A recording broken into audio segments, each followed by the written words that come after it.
this video, we're going to explore further areas of the customer center.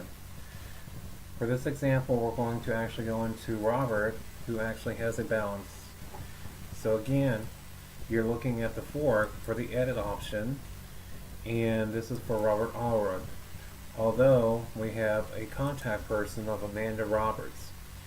Here we have a main phone number, an alternative phone number that you have the options of using the drop down menu to let yourself or other people know what's available to you. Also, you have your invoice bill to information as well as your ship to information. Just like your fork at the beginning of your customer center when you're opening it up, you can go through here and you can edit the actual address as well. You have an option of country or region. You also have a note that you can put information in there too. You see the little checkbox here. It says show this window again when address is incomplete or unclear. That means if you have something such as a zip code that's missing and you have this box check, it's going to let you know, hey, you have a zip code that's missing. Do you want to put the information in there?